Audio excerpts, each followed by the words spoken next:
स्त्री का घर, इमोशन कहानी। तुम्हें कितनी बार बताया है, मेरे तैयार होने से पहले मेरा नाश्ता तैयार हो जाना चाहिए। शादी के 25 सालों बाद भी मुझे क्यों बार बार एक ही बात बतानी पड़ती है? लता, तुम्हें क्या है? तुम तो आराम से घर पर रहोगी, मुझे काम पर जाना पड़ता है। तुम हो कि हमेशा बेवकूफों जैसी हरकत करती हो।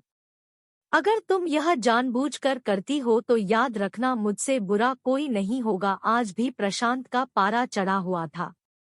इन कटु शब्दों में अपना गुस्सा उतारते हुए गीला तौलिया कुर्सी पर फेंकते हुए प्रशांत गुस्से से लता की तरफ देखने लगा। लता के लिए प्रशांत का यह बेवजह का गुस्सा कोई नई बात नहीं थी। वह महीने में 3-4 बार ऐसे ही लता पर बरस पड़ता था। पहले पहले लता उसका विरोध किया करती थी, लेकिन जब कई सालों तक प्रशांत में कोई बदलाव नहीं दिखा तो लता ने खुद को ही बदल दिया। अब प्रशांत के कुछ भी कहने से लता को कोई फर्क नहीं पड़ता था। प्रशांत की हर बात वो चुपचाप सिर नीचे झुकाए सुन लेती थी।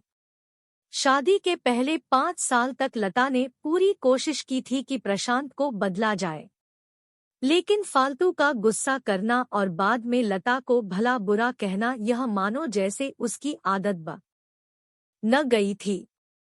कोई भी वाद विवाद होता तो प्रशांत सीधा लता को बोल देता, अगर मैं तुम्हें अच्छा नहीं लगता तो क्यों नहीं चली जाती अपने मायके? क्यों रहती हो मेरे साथ? इतना सब कुछ होने के बावजूद लता प्रशांत के साथ रहती थी क्योंकि उसे अपनी बेटी की फिक्र थी। और वह जाती भी तो कहाँ, अपने बूढ़े हो चुके माँ बाप को इस उम्र में परेशान करना वह नहीं चाहती थी। समाज और लोग क्या कहेंगे, यह भी तो उसे देखना था। वह इतनी पढ़ी लिखी भी तो नहीं थी कि खुद जाकर कोई नौकरी कर सके और अपना और अपनी बेटी का पालन पोषण कर सके। लता को अब अपनी फिक्र नहीं थी। उसको फिक्र थी तो बस अपनी शादी लायक हो रही बेटी की। लता नहीं चाहती थी कि पति पत्नी के झगड़े की वजह से काव्या डिस्टर्ब हो। काव्या की पढ़ाई पूरी हो चुकी थी, उसके लिए अब शादी के रिश्ते आने लगे थे। कई रिश्तों को काव्या ठुकरा चुकी थी। 2-3 महीने बाद एक अच्छा रिश्ता आया। रिश्तेदारों और पहचान के लोगों ने भी लड़के के बहुत गुणगान किए थे। प्रशांत एक शाम अपनी बेटी के पास बैठकर उसे बताने लगा, काव्या, बहुत अच्छा लड़का है, पढ़ा लिखा है, बड़ा घर है, बहुत अच्छी नौकरी है। ऐसे रिश्ते बार बार नहीं आते बेटा, इस बार मना मत करना। काव्या अपने पिता से ज्यादा बात नहीं करती थी।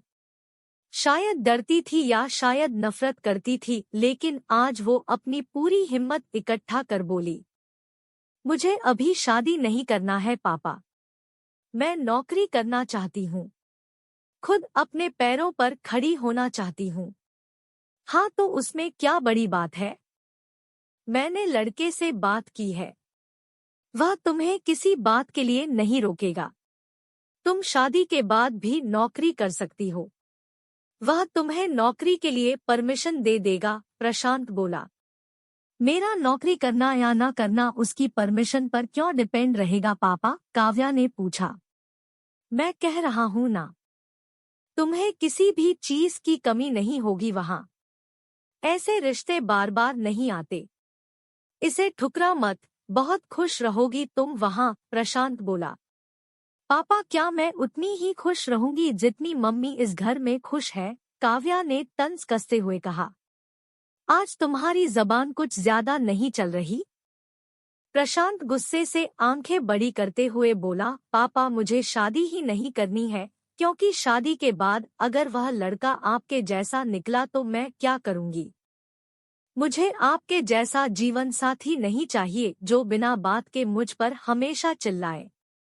मुझे कुछ भी अपनी पसंद का लेना हो तो 10 बार सोचना पड़े, कहीं वह नाराज ना हो जाए। मेरी तबीयत कैसी भी हो उसे परवाह ना हो। रोटी थोड़ी सी मोटी बन जाए तो घर सर पर उठा ले। उसकी चेक बुक ना मिले तो भी मेरा ही दोष निकाले। और हर छोटी मोटी बात पर मुझे मायके जाने के लिए कहे। काव्या ने अपना दिल खाली करते हुए पापा से सब कह दिया। प्रशांत का गुस्सा 7वें आसमान पर था, लेकिन उसके मुंह से एक भी शब्द नहीं फूट रहा था। वो काव्या की बातें सुन रहा था। काव्या उतना ही बोलकर चुप नहीं हुई। आज पहली बार वह अपने पापा के सामने इतना कुछ बोल रही थी। पापा, आपने माँ के साथ हमेशा गलत व्यवहार किया है। आप अपने ऑफिस का गुस्सा बिना सोचे समझे माँ पर उतार देते हैं। कभी इस बात की परवाह भी नहीं करते कि उन्हें कैसा लगता होगा। आपकी बातें सुन सुन माँ ने अपना स्वाभिमान खो दिया। प्रशांत आज पहली बार अपने किए बर्तावों को महसूस कर पा रहा था। वो इतना ही बोल पाया, जो तुम्हारा मन है वो करो, मैं तो इतना बुरा हूं ना। काव्या ने प्रशांत का हाथ पकड़ा और बोली, पापा, मुझे सिर्फ एक सवाल का जवाब दे दो। क्या आप चाहेंगे कि मेरा पति आपके जैसा हो? अगर आपका जवाब हाँ है तो कर दीजिए मेरा रिश्ता आज ही, और ना है तो मुझे आत्मनिर्भर बनने दीजिए। प्रशांत कुछ भी ना बोल पाया और वहां से चुपचाप बाहर चला गया। आज उसे लता के सामने जाने में शर्म आ रही थी। चलते चलते उसकी आंखों से आंसू बह रहे थे। प्रशांत ने आज से अपने आप को बदलने का निश्चय किया। अगले दिन से लता ने अपने पति में काफी बदलाव देखा। वह सोचने लगी कि जो हिम्मत काव्या ने दिखाई है, वह हिम्मत अगर मैं पहले ही दिखा देती तो शायद आज परिस्थिति कुछ और होती। अब काव्या पढ़ लिख कर अच्छी नौकरी करने लगी थी और 3 साल बाद उसके लिए एक अच्छा रिश्ता आया और उसकी विदाई पर प्रशांत बोला, बेटा तू हमेशा खुश रहेगी क्योंकि तेरा पति तेरे बाप जैसा नहीं है। प्रशांत की यह बात सुनकर लता और काव्या की आंखों से आंसू बहने लगे।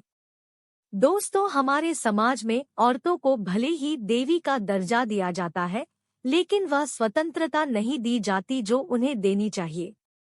उन्हें बचपन से ही बताया जाता है कि वह पराया धन है। स्कूल से आने में देर हो जाए तो पिटाई मिलती है। मोबाइल पर बातें करते हुए दिख जाएं या खिड़की से झांकते हुए दिख जाएं तो शक किया जाता है। माँ बाप का घर तुम्हारा नहीं है, पति का घर ही तुम्हारा घर है। जीवन भर यह बातें बता बताकर उन्हें ससुराल भेज दिया जाता है और एक दिन किसी छोटे मोटे झगड़े में ससुराल वालों से उन्हें सुनना पड़ता है कि इस घर को छोड़ दो और मायके चली जाओ। अब आप ही बताओ दोस्तों, ऐसी स्त्रियों का सच्चा घर कौन सा? आखिरकार वह किस घर को अपना कहें? हमेशा की तरह पूरी कहानी सुनने के लिए आपको धन्यवाद। दोस्तों, उम्मीद है यह कहानी आपके दिल को छू गई होगी। इस कहानी में आपकी क्या राय है, कमेंट बॉक्स में कमेंट करके जरूर बताएं। कहानी अच्छी लगी हो तो लाइक, शेयर और सब्सक्राइब करें। Thank you.